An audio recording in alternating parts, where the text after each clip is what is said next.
Hello everyone, and welcome to your complete Dendro Traveler guide. As Sumeru has come to a close, I figured now would be a good time to make a guide on her, especially since this is by far the best Traveler variant, and is also easily obtainable even for new players, assuming you're willing to walk all the way to Sumeru. As usual with all my other guides, this video will cover all of the following points in order: general playstyle, talent overview, weapon options, artifact sets and stats, team comps, constellation overview, and an Abyss 12 showcase, all in an as condensed manner as possible. I will have footage of both my main account and my free-to-play account's Dendro Travelers. My main account obviously has much better artifact quality, but their general role is the same regardless, so it should not make a huge difference. They are both obviously at Constellation 6.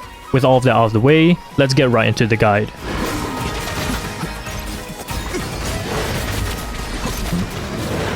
Dendro Traveler's role is very simple. She's an off-field Dendro applicator, just like most other Dendro characters in the game. As such, her role is mainly relegated to being a support for Dendro reaction-based teams, such as an aggravate DPS like Keqing or Yae Miko, or with typical Hyper Bloom or Nilou teams. The way you play her is very simple. You place her ult down, use a skill to battery herself or another Dendro teammate, then occasionally swap back into her to do the same thing again. Her burst has not the greatest but still very good Dendro application, which makes her an excellent support. People have often and very justifiably made the comparison between her and Nahida. While Nahida is obviously the better character, not being burst dependent and having much stronger Dendro application uptime, DMC is still very much a solid character for those without Nahida. I use her in almost every single Abyss cycle on my free-to-play account to play Hyper Bloom, and it works out just fine. I've actually done a full comparison video on both Nahida and Dendro Traveler many months back, which I'll link to below. While her personal damage isn't anything crazy, it is still decent when heavily invested into with good artifacts.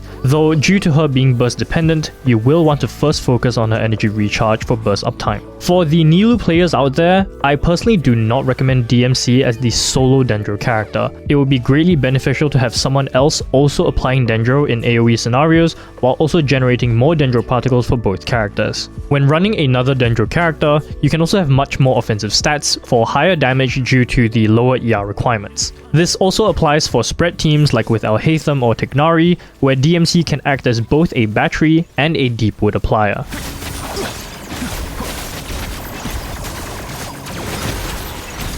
Traveler's normal attack talent is no different than her Electro counterpart, being relatively useless to her kit. And no, she does not deal elemental damage at the end of the string, unlike her Anemo and Geo counterparts. DMC's elemental skill is pretty simple. She does a quick swipe that deals Dendro damage in a small AoE. It has a decent cooldown of only 8 seconds and generates 2 to 3 Dendro particles when it hits at least one enemy. The damage multiplier of this skill is okay, but nothing crazy, and the actual hitbox is deceptively small, so just be aware of where you are casting this.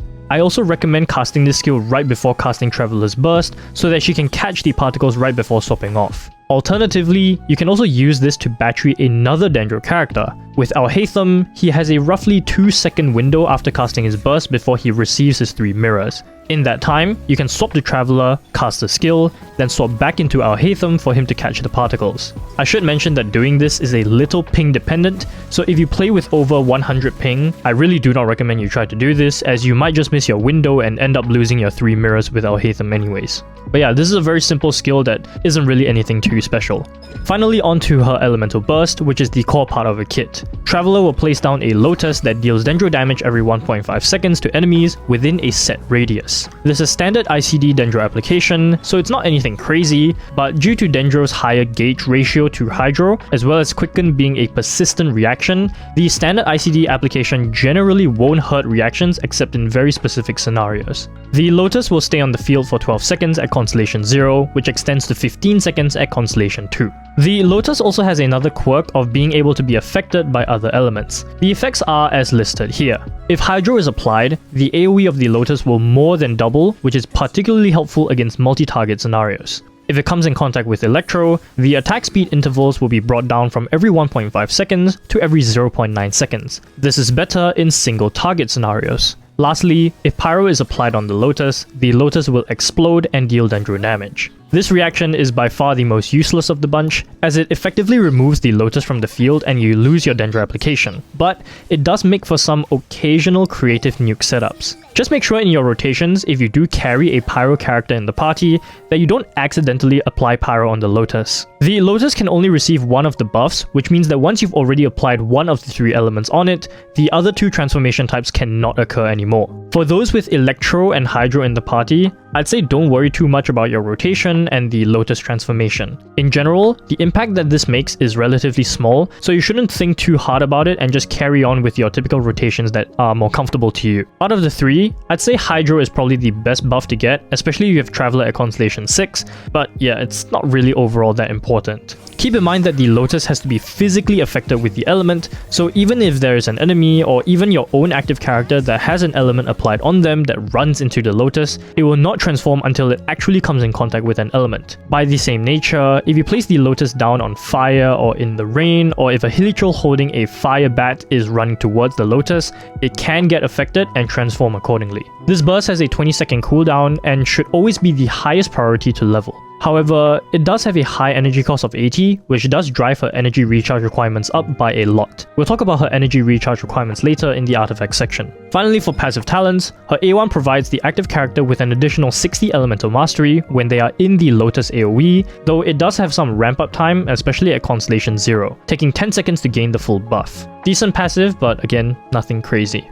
Her A4 increases her skill and burst damage, scaling off her EM stat. While this does seem like a great passive, remember that Traveler's most important stat is still energy recharge. After that, it will be her crit stats, which means that you should not try to go out of your way to stack more EM for this passive, and it just simply means that if you happen to get any EM rolls, they aren't completely useless. But yeah, nice passive to have, but again, nothing too impactful.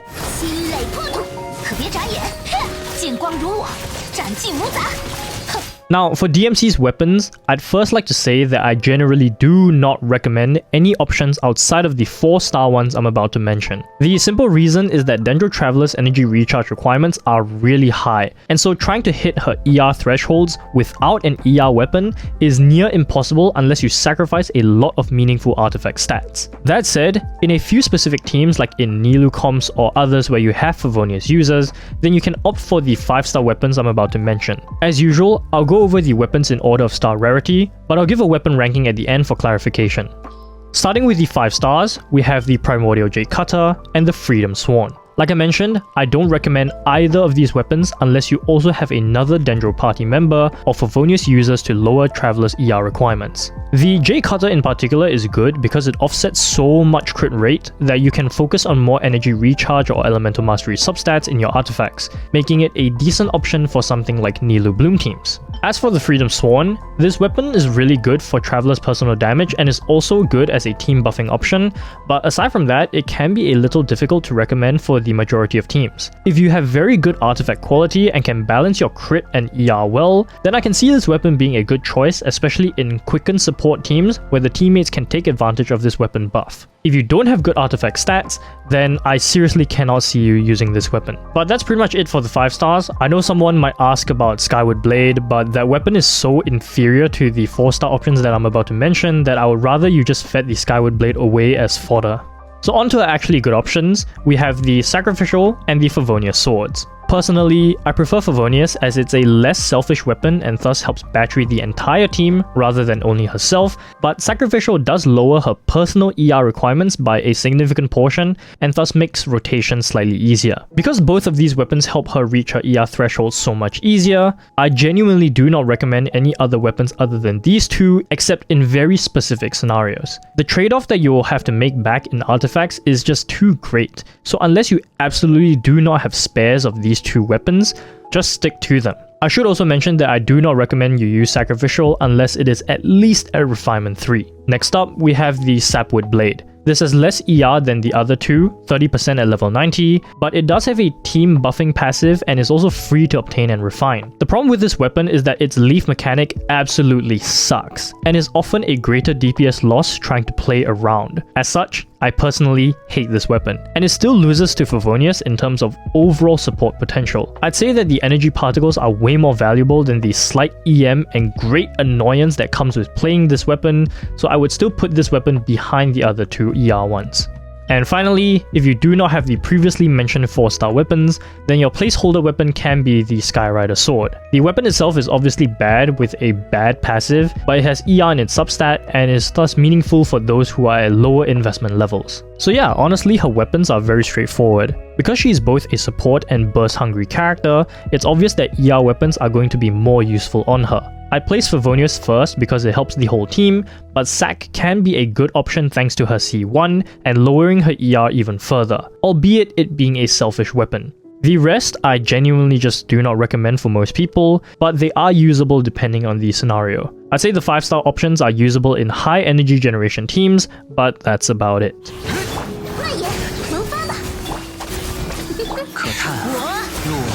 Moving on to artifact stats. Now, regardless of your investment level, DMC's first and foremost important stat to target is her energy recharge. How much energy recharge you need obviously depends on the team you play in and whether or not she is the solo Dendro character. As a general rule of thumb, the bare minimum is usually 200% energy recharge, and that assumes that you cast 2 of her skills in one rotation. If you only cast 1 skill, it will drive her ER requirements up even further, up to like 250% or so in AoE scenarios. You might be wondering why can't you cast 2 skills in one rotation, but I bring this up because for certain characters like Cyno, who takes up a lot of field time, DMC may not have the chance to cast 2 skills in those teams. But to be honest, the correct option is to just not play Cyno because that character is dog shit. In Nilou Bloom teams or similar, where you have another Dendro teammate and you can also afford the field time to cast 2 skills, you can opt for under 200% ER and thus opening you up to more offensive stats and weapons. In general though, I think keeping above 200% is a pretty good rule, and having more than that wouldn't hurt. Aside from her ER though, the next thing you should focus on are her crit stats. DMC's damage multipliers aren't bad, and with Favonius, you'd want to build some crit rate anyways. I know normally I advocate for 200 crit value builds minimum, which means 70% crit rate and 120% crit damage, but due to her egregiously high ER requiremements taking away from a lot of substat rolls, I'd say if you can hit a 1-to-2 ratio of 60% crit rate, 120% crit damage, along with above 200% ER, you are generally pretty set. I know that 180 crit value is still a relatively high ask for many casual players, but considering how much you would need to farm the Deepwood domain, it's also far from an unreasonable target. For her EM, I would say don't think too much about it. If you get EM rolls, that's a nice bonus, but it should never be a higher priority than her ER and crit stats. On to artifact set recommendations. Quite unsurprisingly, Deepwood Memories is the general best option. If you use her as a spread or Hyperbloom support, this set is obviously going to do the best on her. She can proc the set bonus very easily and allow teammates to run more offensive options, as is the case with most Dendro supports. In general, this is the set I recommend to most people. If you play Nilou teams or happen to have another Deepwood holder in the party, then Gilded Dreams is also a good option on her. I can see this set being good in a few specific scenarios where DMC is a significant damage or reaction contributor, though it is relatively rare. Finally, Noblesse Oblige is a good team buffing set if you play in teams that don't rely on Dendro damage, such as in Aggravate teams with Keqing or Raiden. Emblem of Severed Fate is also a good option with the 2-piece bonus offering ER and the 4-piece bonus increasing damage, though this will still lose to Deepwood in terms of damage if you don't have someone else in the party holding Deepwood.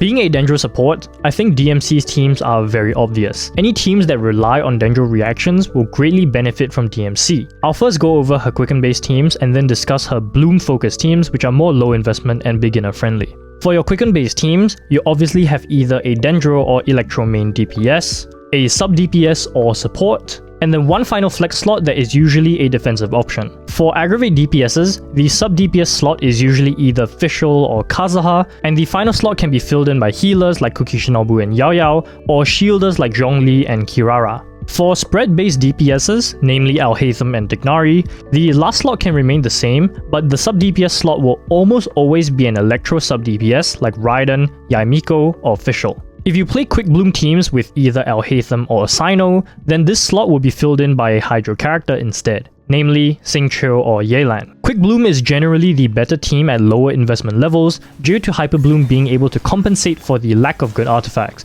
but as you scale in both gear and all constellations and weapons, pure Aggravate and Spread can pull ahead. Just use what works for you, but if you're at a beginner level, this is the kind of team archetype that I would generally recommend. For the Bloom gamers, obviously you'll need an off-field Hydro applicator, namely Xingqiu or Yelan, or both. Hyper Bloom players will obviously also need a fast Electro applicator like Raiden or Kuki Shinobu, while Nilou players will just slap on Nilou. Personally, I do not recommend Burgeon with DMC for a few reasons. Firstly, Burgeon just sucks right now. It's a reaction that's very counterintuitive to pull off due to burning, and having Pyro can often pose a risk of preemptively exploding DMC's Burst Lotus. As such, I would avoid Burgeon teams as much as possible and just stick to Hyper Bloom. I personally play double Hydro Hyper Bloom pretty often, and occasionally play with another DPS like Wanderer as a driver if the situation allows for it.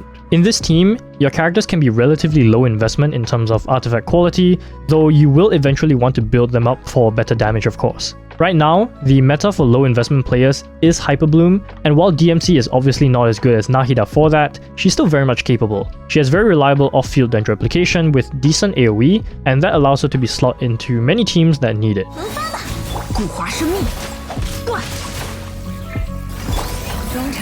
For DMC's constellations, I'll go over them very briefly as these are constellations that everyone can get for free, so there should not be much dwelling over them. Constellation 1. This refunds Traveler some energy when she uses her skill and works in tandem with something like Sacrificial Sword. This also further incentivizes you to use her skill twice in a rotation rather than only once to make it easier for you.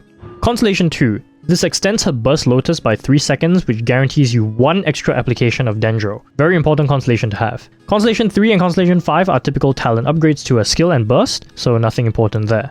Constellation 4. This improves her A1 by cutting the EM buff's ramp-up time from 10 to 5 seconds, since it grants 5 stacks immediately. This is a nice quality of life improvement and gives your whole team a better EM buff immediately. Constellation 6. This gives an additional 12% bonus damage to whichever element causes the Lotus transformation, which is particularly good in Bloom teams since it gives the Hydro DPS's extra damage. Do note that the Dendro damage buff from this constellation does not apply to DMC's burst since it snapshots right before the C6 buff is applied, so it will only apply to her follow-up elemental skills. Again, this is a nice quality of life buff, but not anything crazy, and I also wouldn't put a huge emphasis on it. So yeah, DMC has solid if not crazy impactful constellations, but considering they are all completely free to obtain, I think it's a little difficult to be complaining about them. They're pretty good.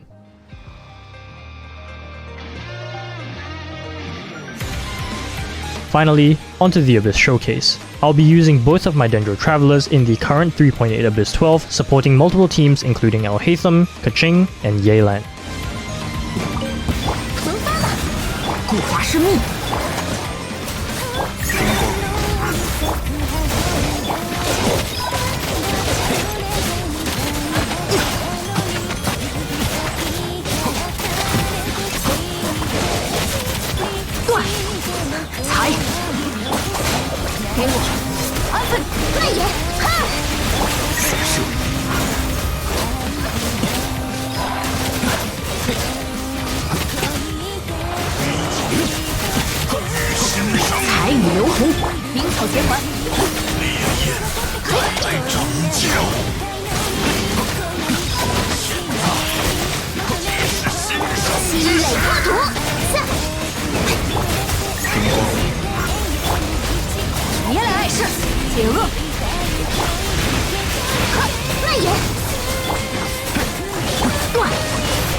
去吧！踏风，操！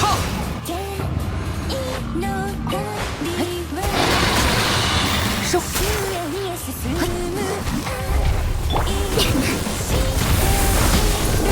左恶，知师成景，萌发吧！抓的。蔓延。没我，安分点。姿势交织。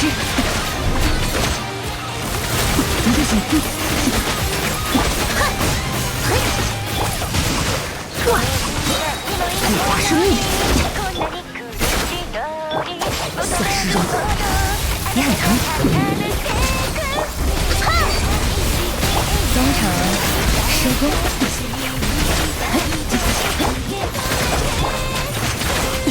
收。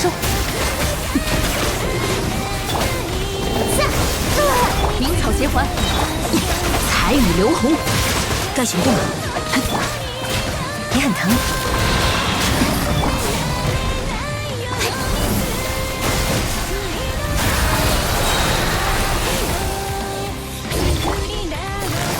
抓到，眼顺无痕，才古花生命，无限难化，心垒破土，积雷，浮出，也很疼。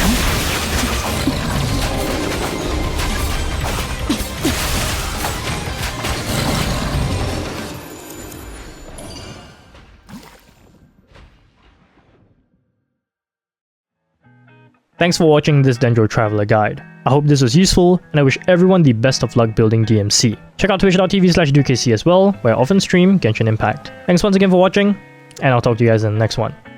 Take care.